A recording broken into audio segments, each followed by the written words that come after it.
नमस्कार, खबरिया टॉप में आप सभी का स्वागत है। मैं कुमार रवि। उत्तर प्रदेश का परिवहन विभाग, दिल से मुबारकबाद। और 16 नए सहायक संभागीय परिवहन अधिकारी को सूबे के मुख्यमंत्री योगी आदित्यनाथ ने नियुक्ति पत्र थमाया।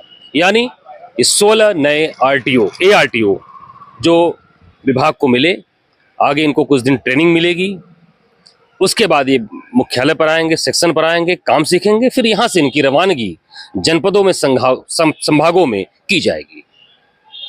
लेकिन सवाल यहाँ पर यह है कि परिवहन विभाग, जो कि एक तरीके से मोटर वाहन के रेगुलेशन, उसके एक्ट का अनुपालन कराने के लिए, साथ ही एक रेवेन्यू जनरेट भी विभाग है, जो टैक्स वगैरह तमाम चीजें आती हैं, चालान का हो, जुर्माना का हो, यह भी उसका काम है। लेकिन यह विभाग हर तरीके से सेंट्रल के साथ कदम ताल करते हुए काम करता है, पब्लिक के साथ काम करता है।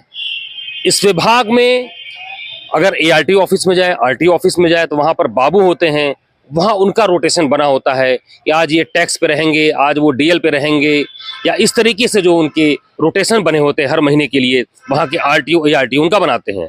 लेकिन अगर हम RTO ARTO की बात करें तो यह विभाग अधिकारियों के रोटेशन से दूर है। जी हाँ, जो प्रवर्तन में है वो प्रवर्तन में ही है, जो प्रशासन में है वो प्रशासन में ही है। कौन कब आ रहा है, कौन कब जा रहा है, कौन कितने दिन मुख्यालय पर रहेगा, कौन कितने दिन फील्ड पर रहेगा। हालांकि यह इस समय ट्रांसफर सीजन चल रहा है। आगामी 31 मई तक यह इस बार 2026 के लिए योगी सरकार ने ट्रांसफर जो एक अवधि को निर्धारित किया है। ऐसे में जिले में देखा जाए तो 3 साल और मंडल में अधिकतम 7 साल की जो समय सीमा पहले से चली आ रही है, उसी को लागू करते हुए ट्रांसफर जो है 10 से 12% अधिकारियों के, कर्मचारियों के विभागों में, परिवहन विभाग में भी किए जाएंगे, जिसके लिए प्रक्रिया चल भी रही है। आज जो नियुक्ति पत्र बांटा गया, तो इसमें सवाल अंदर खाने में उठ रहा था कि किस तरीके से जो है रोटेशन से क्यों काम नहीं हो पा रहा है। देखा जाए तो इसी के समतुल्य इससे बड़ा विभाग है, GST का विभाग है प्रदेश सरकार का। वहां पर रोटेशन है, वहां पर किसी अधिकारी की नियुक्ति होती है तो उसको SIB में भेजा जाता है, मुख्यालय पर भेजा जाता है, फिर उसको अलग अलग सेक्शन में काम सीखने के लिए भेजा जाता है, उसके बाद उसको मोबाइल स्क्वाड में भेजा जाता है। तो हर तरीके की जानकारी जो है विभाग के अधिकारी को हो सके, ताकि वो मुख्यालय, रीजन, संभाग और फील्ड में एक तारतम्य बना सके। विभागीय जानकारों की माने तो जो ये 16 नए ARTO अधिकारी आए हैं, या इसके पहले मुख्यालय पर जो विभाग के यहाँ पर ARTO अधिकारी हैं, तो क्यों ना उनको, क्योंकि उनकी ऊर्जा होती है, वो नए नए अधिकारी बने होते हैं, तो ऐसे में उनसे प्रवर्तन का काम लिया जाए। जी हाँ, प्रवर्तन, क्योंकि आज के मौजूदा दौर में जिस तरीके से IT एडवांस होता जा रहा है, सड़क हादसे बढ़ते जा रहे हैं, उसी समतुल्य में तमाम हाईवेज हो गए हैं, तमाम नेशनल वेज का भी विस्तार हो गया है, हर तरह के एक्सप्रेसवे को जोड़ा जा रहा है सड़क मार्ग से।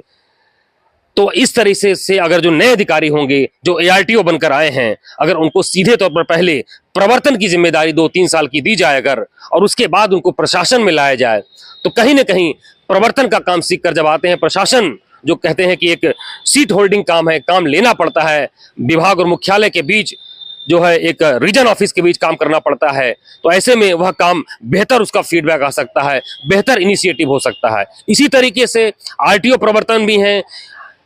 यह नियम समझ से परे है कि जो RTO प्रवर्तन है या जो ARTO प्रवर्तन है, वह लगातार अलग अलग रीजनों में जाते हुए वह प्रवर्तन का ही कार्य 5, 6, 7 साल से देख रहा है। केवल एक प्रशासनिक आदेश के आधार पर प्रवर्तन और प्रशासन कार्यों का बंटवारा कर दिया जाता है परिवहन विभाग में। इसके लिए कोई नियमावली अभी तक शायद नहीं बन पाई है। हालांकि उत्तर प्रदेश परिवहन कल्याण जो एक संघ है यहाँ पर, वेलफेयर, उन्होंने इसके लिए एक लेटर भी जो है शासन को या विभागीय मुख्यालय को दे रखा है कि किस तरीके से प्रवर्तन और प्रशासन का कार्य का बंटवारा इस तरीके से किया जाए कि दोनों एक दूसरे के कॉम्प्लीमेंट यानी पूरक बन सके। सब मिलाकर यही देखा जा रहा है। अगर आप ट्रांसफर सीजन की बात करें तो जो तमाम ऐसे अधिकारी हैं जो अभी पश्चिम में हैं, पश्चिम में ही उनकी तैनाती फिर से कर दी जा रही है, या वह वहीं पर बने रहना चाहते हैं उन्हीं सीटों पर, जबकि पूरब के जो लोग हैं वह पूरब में ही उनको वहीं पर छोड़ दिया जाता है। और पश्चिम पूरब की अगर आप बात करें तो पूर्वांचल की तरफ अगर आप देखिए, बनारस, आजमगढ़, जौनपुर और बीच क्षेत्र में प्रयागराज का यह क्षेत्र पड़ता है। उसके बाद लखनऊ या मध्य है, और यहां से अगर आगे बढ़ते हैं कानपुर से आगे तो गाजियाबाद तक जो है, वहां पर मेरठ रीजन पूरा है। यह पश्चिमी क्षेत्र है जो बताया जाता है कि यह काफी हॉट सीट माना जाता है। वहां की पोस्टिंग के लिए बहुत तरीके के जो है पापड़ बेले जाते हैं और तमाम तरीके की उठापटक की जाती है। ऐसे में ट्रांसफर सीजन में जो ट्रांसफर के लिए जो जिम्मेदार लोग हैं, जो जिम्मेदार शासन के अधिकारी हैं या जो मंत्री हैं विभाग के, उनको भी योगी सरकार की मंशा के अनुरूप ट्रांसपेरेंट जो है एक पोस्टिंग या ट्रांसफर इस तरीके से करना है, और साथ ही जो पुराने जो पोस्टिंग है उनको रिव्यू करना है कि किसी भी तरीके से कम जो है एक गलती की गुंजाइश या अनियमितता की जो गुंजाइश इन पर बन पाए। और सब मिलाकर आगे देखिए कि कैसे जो है ट्रांसफर होता है।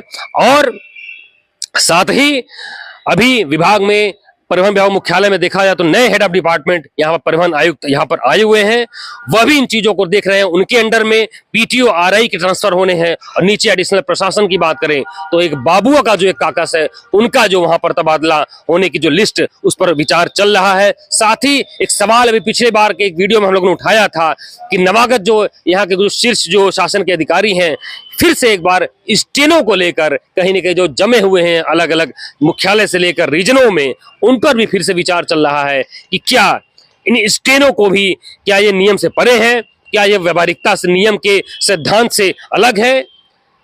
तो तमाम ऐसी चीजें हैं जिन बिंदुओं पर ट्रांसपेरेंट जो एक ट्रांसफर और पोस्टिंग करना है, उस पर परिवहन विभाग के शासन के आला अधिकारी और विभागीय मंत्री को काम करना है। क्योंकि अब ये चुनावी मोड है, ये योगी सरकार का एक आखिरी दौर चल रहा है।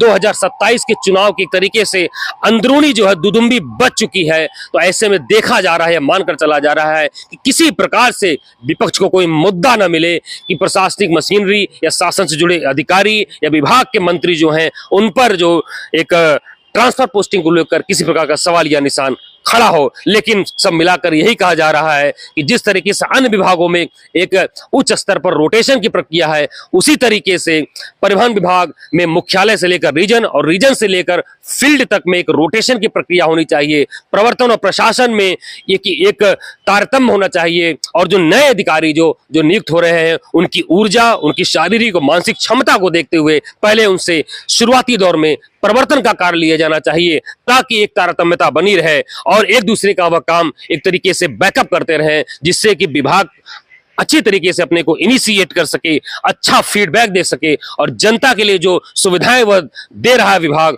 उसको पूरी तरीके से वह उसमें सफल बन सके। फिलहाल आप खबरिया टॉप की टीम के साथ बने रहिए। मैं कुमार रवि।